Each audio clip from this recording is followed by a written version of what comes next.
আপনার সোনামণির জন্য doctor cotton syrup লিখে দিয়েছেন, আর আপনার মনে এখন হাজারটা প্রশ্ন ঘুরছে। এই সিরাপ আসলে কি কাজ করে? এটা খাওয়ালে আমার বাচ্চার কোনো ক্ষতি হবে না তো? আর ঠিক কতটুকু, কতদিন খাওয়াতে হবে? এছাড়াও এই কটন সিরাপ নিয়ে বাবা মায়েদের মনে অনেক ভুল ধারণা থাকে। চিন্তা করবেন না, আজকের ভিডিওতে কটন সিরাপ নিয়ে মনে থাকা সব প্রশ্নের একদম সহজ ভাষায় উত্তর দিব, যাতে আপনি নিশ্চিন্তে আপনার বাচ্চার যত্ন নিতে পারেন। তাই ভিডিওটা শেষ পর্যন্ত দেখুন, কারণ আপনার মনের প্রশ্নের ভিত্তিতে ভিডিওটি তৈরি করা। শুরু করার আগে ছোট্ট একটা অনুরোধ থাকবে, একজন বাবা বা মা হিসেবে এরকম দরকারি তথ্য যদি কাজে লাগে তাহলে ভিডিওটা লাইক করে রাখুন, আর চ্যানেলে নতুন দর্শক হলে সাবস্ক্রাইব করে রাখুন, কারণ বাচ্চাদের ওষুধ নিয়ে এমন সহজ ভিডিও নিয়মিত নিয়ে আসি আমাদের চ্যানেলে। চলুন শুরু করি। একটা কথা মনে রাখবেন, এই ভিডিওটা শুধু সাধারণ ধারণা দেওয়ার জন্য। বাচ্চাকে কোনো ওষুধ খাওয়ানোর আগে অবশ্যই রেজিস্টার্ড ডাক্তারের পরামর্শ নেবেন। ডাক্তারের পরামর্শ ছাড়া নিজে থেকে কখনো ওষুধ শুরু বা বন্ধ করবেন না। 1 নম্বরে, কটন সিরাপ বাচ্চাদের কেন খাওয়ানো হয়? বাচ্চাদের বা মানব শরীরে একটা প্রতিরক্ষা ব্যবস্থা আছে, যেটা রোগ জীবাণুর সাথে লড়াই করে। কিন্তু কখনো কখনো এই প্রতিরক্ষা ব্যবস্থায় বেশি বেশি অ্যাক্টিভ হয়ে শরীরে নিজের ক্ষতি করে ফেলে। শরীর ফুলে যায়, জ্বালাপোড়া করে বা সমস্যা তৈরি করে। কটন সিরাপের কাজ হলো এই বাড়াবাড়িটাকে থামিয়ে দেওয়া, যাতে বাচ্চার শরীর আবার স্বাভাবিক হয়ে আসে। ডাক্তাররা সাধারণত এইসব কারণে বাচ্চাদের এই সিরাপ দিয়ে থাকেন।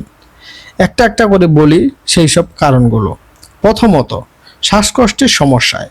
বাচ্চা যদি বুকে টান ধরে, শ্বাস নিতে কষ্ট হয় বা হাঁপানির মতো সমস্যা হয়, তখন এই সিরাপ দেওয়া হয়, যাতে শ্বাসনালী ফোলাভাব কমে আর বাচ্চা সহজে শ্বাস নিতে পারে।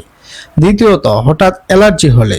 শরীরে হঠাৎ র্যাশ উঠলে, প্রচণ্ড চুলকানি হলে বা কোনো কিছুতে মারাত্মক অ্যালার্জি রিয়াকশন হলে এই সিরাপ শরীরে এই বাড়াবাড়ি রিয়াকশনটা দ্রুত কমিয়ে আনে। তৃতীয়ত, শরীর বা মুখ ফুলে গেলে। অনেক সময় কিডনির একটা বিশেষ সমস্যার কারণে প্রস্রাবের সাথে শরীরে দরকারি প্রোটিন বের হয়ে যেতে পারে, আর তখন বাচ্চার মুখ বা পুরো শরীর ফুলে যায়।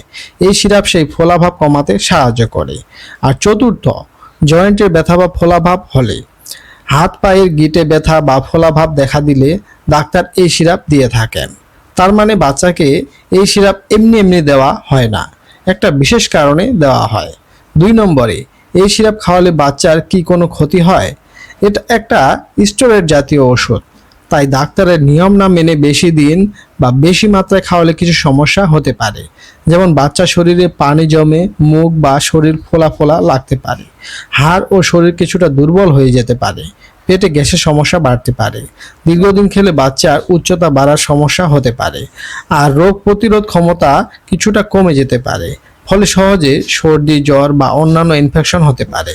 এখানে একটা জিনিস খুবই জরুরি, এই সিরাপ হঠাৎ বন্ধ করে দেওয়া যাবে না। ডাক্তার যেভাবে ধীরে ধীরে কমিয়ে বন্ধ করতে বলবেন, ঠিক সেইভাবে বন্ধ করতে হবে। আর বাচ্চার আশেপাশে কারো জলবসন্ত বা চিকেন পক্স বা হাম থাকলে সাথে সাথে ডাক্তারকে জানাবেন। 3 নম্বরে, এই সিরাপ কতদিন এবং কতটুকু খাওয়াতে হবে? এই সিরাপের ডোজ সব বাচ্চাদের জন্য এক না, এটা নির্ভর করে বাচ্চার বয়স, ওজন আর কি রোগের জন্য দেওয়া হচ্ছে তার উপর। তাই ডাক্তার যে মাত্রায় আর যতদিন খেতে বলেছে ঠিক সেভাবেই খাওয়াতে হবে। একদিন কম বা বেশি দেওয়ার চেষ্টা করবেন না। এটা বাংলাদেশে ইনসেপ্টা ফার্মাসিউটিক্যালস তৈরি করে। কটন সিরাপ 50 মিলিগ্রাম এবং 100 মিলিগ্রাম 2 সাইজের বোতলে পাওয়া যায়। দামও একদম সাধ্যের মধ্যে। দাম জানতে চাইলে কমেন্ট করুন। বলুন তো, আপনার বাচ্চাকে কি কখনো ডাক্তার এমন কোনো সিরাপ দিয়েছিল যেটার নাম শুনে প্রথমে ভয় লেগেছিল? কমেন্টে জানাতে ভুলবেন না। তাহলে সংক্ষেপে বলি, কটন সিরাপ বাচ্চার শরীরে বাড়তি প্রতিক্রিয়া বা ফোলাভাব নিয়ন্ত্রণে ডাক্তার লিখে দেন।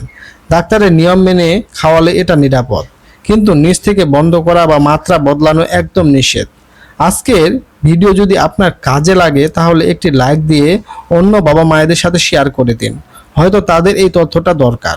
বাচ্চাদের স্বাস্থ্য নিয়ে এমন সহজ ভিডিও জন্য এখনই সাবস্ক্রাইব করে রাখুন। পরের ভিডিওতে দেখা হচ্ছে, ততক্ষণ আপনার সোনামণির যত্ন নিন। ভালো থাকুন।